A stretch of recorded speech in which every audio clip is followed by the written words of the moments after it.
Сәлем достар, құрметті ата-аналар. Бұл видеода 7 айлық баланың дамуы қандай болу керек, сол жайлы айтатын боламын. Егер сіздің балаңыз 7 айлық болса, видеоны соңына дейін көріңіз.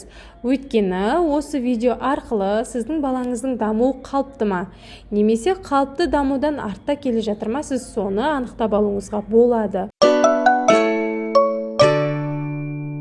Бұл кезеңде балалар отырып бастайды, отыруға талпынады, яғни қолын жерге тіреп, бір жамбастап, денесін көтеріп отыруға тырысатын болады. Және сіз кішкене оны арқасынан ұстап, демесеңіз ол отырып алатын болады. Ары қарай балалар, көптеген балалар бұл кезеңде еңбектеп кетіп жатады, немесе еңбектеуге талпынып жатады. Ішпен жатқан кезде ол алға немесе артқа қарай сырғып бастайды, және 4 тағандап тұрып, әрлі бері қимылдауға әрекет жасайды, қозғалыс жасайды. Бұндай кезде сіз балаға жұмсақ кілемше төсеп, алдына жұмсақ ойыншықтарды қойып, қызықтырып, және бос кеңістік керек.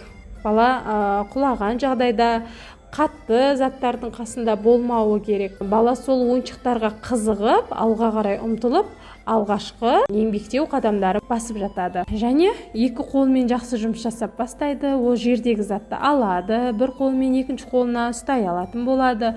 Оны аузына салады, қайтадан алады. Осы сияқты ұсақ моторикасы баланың дамитын болады. Ары қарай ол өзінің ата-анасын, өзінің жақындарын жақсы танитын болады, олардың дауыстарын бірден біліп қоятын болады, және өз есіміне жауап бере бастайды. Бөтен адамдардың ішінен өзінің жақынын тауып ала алатын болады, және түрлі дыбыстар шығарып бастайды. Былдыр сөздері көбейеді, жаңағыдай баба, бобо, агу, га деген сияқты, арасында ата, мама, папа деген сияқты бөпілдеген сөздері көбейетін болады. Және бұл кезеңде бала эмоциясын жақсы білдіретін болады. Қуану, жылау, немесе көңілсіздік эмоцияларын жақсы шығаратын болады. Енді сіз бұл кезде не істеу керексіз? Баламен жиі сөйлесіңіз, ертек айтыңыз, өлең айтыңыз, баламен ойнаңыз, еңбектейтін жерін қауіпсіз етіп қойыңыз. Оған қолдау көрсетіңіз. Мысалы, қандай ойындар ойнауға болады? Бала ол кезде куку, яғни тығылмақ ойынын жақсы ойнайтын болады. Сіз тығылған кезде ол сіздің шыққаныңызды күтіп тұратын болады.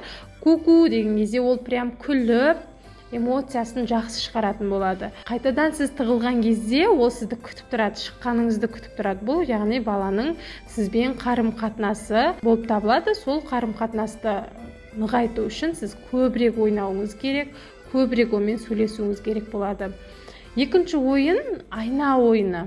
Баланы айнаға қаратып, вау, бұл кім, бұл сен деп өзін таныстырсаңыз болады, немесе өзіңізді таныстырсаңыз болады. Солай баланы қызықтырып, күніне солай бірнеше рет ойнап, баламен тығыз қарым-қатынас құрыңыз. Әрі қарай баланың режимі. Бала туылғаннан бастап сіз бір режимге жайлап үйретсеңіз, ол баланың дамуына және өзіңізге өте қолайлы болады. Бала тұрақты ұйықтап, тұрақты уақытта тамақтанса, балада мазасыздық болмайды, бәрі қолайлы жағдайда болады. 7 айлық баланың түнгі ұйқысы 10-12 сағат аралығында болады, және күндіз тағы да 2-3 рет ұйықтап алатын болады. Түске дейін 1 рет, түстен кейін тағы 1 рет, кешқұрым тағы да 1 рет ұйықтап алатын болады. Бұл қалыпты, және түнгі ұйқысы тыныш, ұзағынан оянбай ұйықтайтын болады. Мысалға, бала туылған кезден 4-5 айына дейін бала жиі-жиі оянып, жиі-жиі еметін болса, қазір 6-7 айында баланың ұйқысы тереңдеп, бала жиі оянбайтын, 1 рет, 2 рет қана оянып, тамақтанып, қайта терең ұйқыға жататын болады. Әрі қарай баланың тамақтану режимі. Балаға бұл кезде сіз 6 айынан бастап қосымша тамақ қосасыз, пюре, жемістер, көкөністер сияқты. 7 айында сіз оған жиі-жиі жаңа тағамдарды көбірек таныстыруыңызға болады. Бірақ әр жаңа тағамды берген кезде, әр жаңа пюрені берген кезде балаға 3-4 қасықтан артық бермеңіз. Және сол баланың сол тағамға реакциясын бақылаңыз. Ол бақылау 2 күн, 3 күнге созылуы мүмкін. Балада аллергия бола ма, балада запор бола ма, балада шөту бола ма.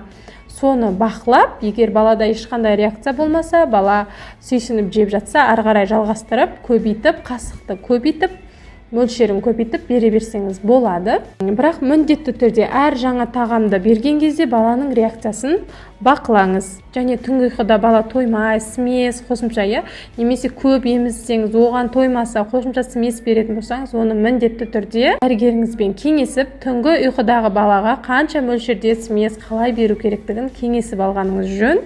7 айлығында балада 2 тіс, 3 тіс болады. Өйткені 5-6 айдан бастап балада тіс шығып бастайды. Және тіс шыға салысымен балаға тіс күтімін жасап бастаңыз. Бірінші кезеңде сіз өз қолыңызбен, жұмсақ марльмен, жылы сумен баланың тісін тазартып алсаңыз, ары қарай баланың тісі көбейіп шыққан сайын арнайы тіс щеткасын арнап, күніне 1 рет, 2 рет тісін тазалап тұруыңызға болады. Ары қарай шомылдыру кезеңі баланы қызықтыру мақсатында кішкентай ваннасына көпіршіктер жасап, оны жуындырып, қызықтырып, ойнатып отырып жуындырсаңыз болады. Және терісіне пайдалы болатын тұзды су, ромашка, череда сияқты сулармен де әлі де шомылдыра берсеңіз болады. Және тағы да ескертетін боламын, баланың жататын жерін, баланың ойнайтын, еңбектейтін жерін қауіпсіз етіп қойыңыз. Үлкен жастықтар, үлкен жамылғыштар, үшкір ойыншық, қатты ойыншық, жіңішке ұзын ойыншықтар аузына салып жіберетін ұсақ майда ойыншықтардан тазартыңыз, қауіпсіздік шараларын күшейтіңіз. Ең бастысы, әр баланың даму қарқыны әртүрлі екенін ұмытпаңыз. Егер сұрақтарыңыз болса, педиатрға жиі барып, көрініп, тексеріліп, педиатрыңызбен әрқашан кеңесіп отырғаныңыз жақсы. Видео ұнаса лайк басып, пікір қалдыруды ұмытпаңыз.